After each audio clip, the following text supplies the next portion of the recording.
The book is really about fear and overcoming fear, isn't it? And I just keep thinking fear can be quite good. You know, I don't want to stop. I don't want to stop myself doing silly things. You can have a slight paranoia that helps you be aware of situations, and even in the 48 Laws of Power that Robert wrote, there's some things in there that you might feel like are evil, but you need to be aware of them because someone else's intentions might be very well what that law of power is. You know, so like when I got a chance to talk to him, we even brought it down to the perspective of a person that's in a staff meeting that is watching someone else raise their hand to answer a question that they know the answer to. And that means that person deserves to be ahead of you in life because your fear of being wrong at that point is not allowing you to create your value in the workspace. The book is really based and recounts your experiences of hustling and selling drugs in Southside Queens. And you can draw lessons for business in the staff room from that really completely different world. The boss in the neighborhood doesn't see killing someone as it doesn't rule killing someone out as an option to expand business. When in corporate America, I've interacted with people that absolutely have intentions of killing the competition in a different way. But it's just not literally killing. Right. It's yeah. Have you overcome fear? I mean, you were shot 9 times in the year 2000. In terms of dealing with fear, I suppose you're not scared of anything after that. Well, when you're in life-threatening situations, it makes you a little more conscious of death. You know, and the more that you are aware of your fate, the higher the probability you have a chance to live. So you're a little more free. Like I go into what Robert kind of identified as the core of my power is me being in business situations and being the person with the least fear at the table. And that's because I weigh these things up against my biggest losses in my life. So like the loss of my mom is the biggest thing that I've experienced.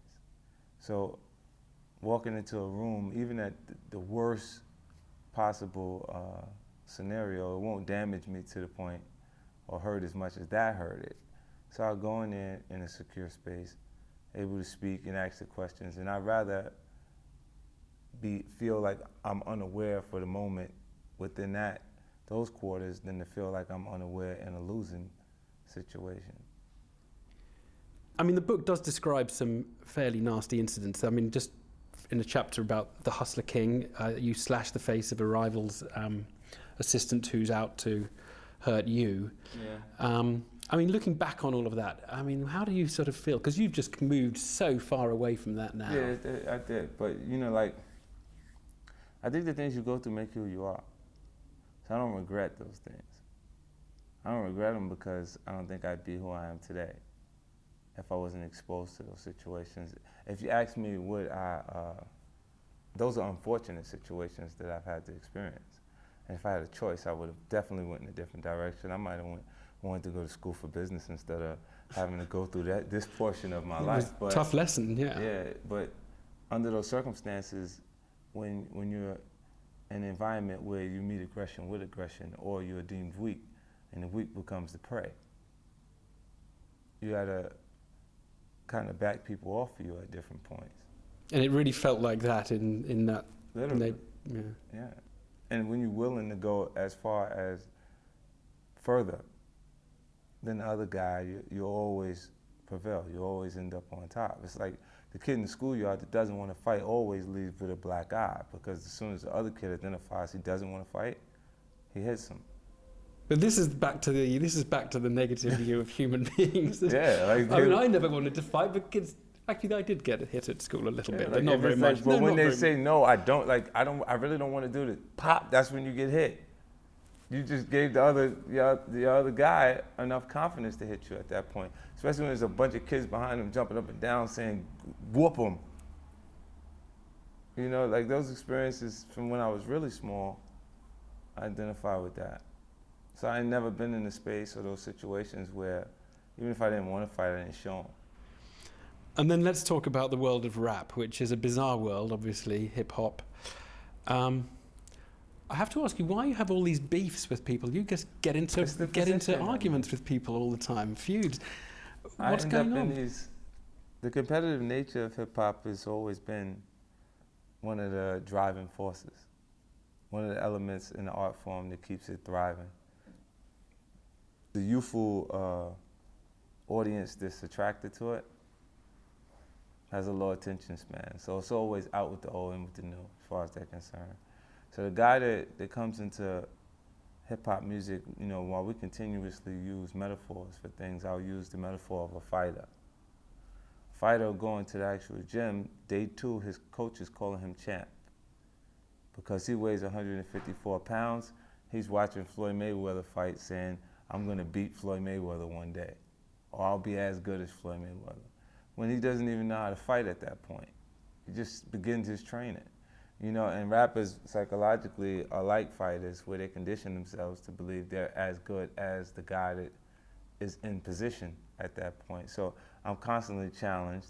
They come prematurely and I damage their careers, because when you compete with an artist that has a higher consistency than you, they match you up against that artist, the public, and then you just dwindle away. But I'm in more fused than the average artist because I'm more vocal, I generate more interest, and I'm obviously in a space that they'd actually like to be in. See, when the director yells cut, none of my things go away. The big house is still there, the nice cars are there, the attractive women are there.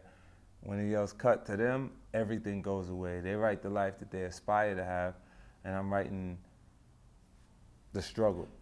I want to ask you a last couple of points. Women and gays. What is it with rappers and women?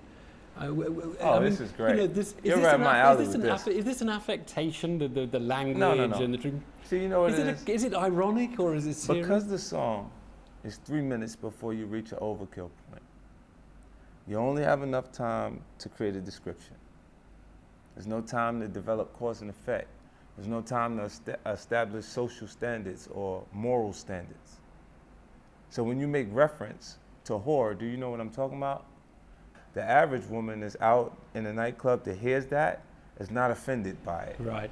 Because morally she knows that's not me he's talking about. Right. And they can tell. The Right. people who listen can Exactly. tell the difference. And if you look at female consumers of hip hop music, while these things are there, they don't have an issue with it. They don't have an issue. I see. So it's people who just dip in and listen to 2 words Right. again. So now, if you say gays, right. Well, the and gays hip-hop was the music. other one, because you just, not you personally, but the world of rap seems obsessed with it. You know what it is? It just seems to be this obsession. So it's the way rappers insult each other, the way Rick Ross insults you as producers of video. Your label's G Unit. He mocks Gay Unit and sort of has you in a cartoon. And I mean, it just seems a very odd way to. It's almost as though there's a kind of masculinity thing that's lying at the root of this. Well, So the one fear that you all have is the fear of masculinity, of somehow losing masculinity. Well, yeah, that's a part of it too. Like from that perspective, to say that you were weaker would be to say that you're actually gay. And you know, I know some gay guys that whoop Rick Ross's ass. You know, and it's not like with no problem. They're thinking the guy that is weak, that wants to actually be a woman. And then they say, oh, you're soft. That's his way of saying you're soft. He's not trying to disrespect gay people. 2 words, what do you fear now in your life? I feel like I can't change, and that's that I'm misunderstood. You know, my confidence is mistaken for arrogance constantly. You know, people don't actually understand my intentions a lot of the time. Because what I've offered is myself. So there's artists out there that can beat me at doing different things, but not at being me. So once the public embraces me and says 50 is cool, or I like 50 Cent, can't nobody beat me at being that.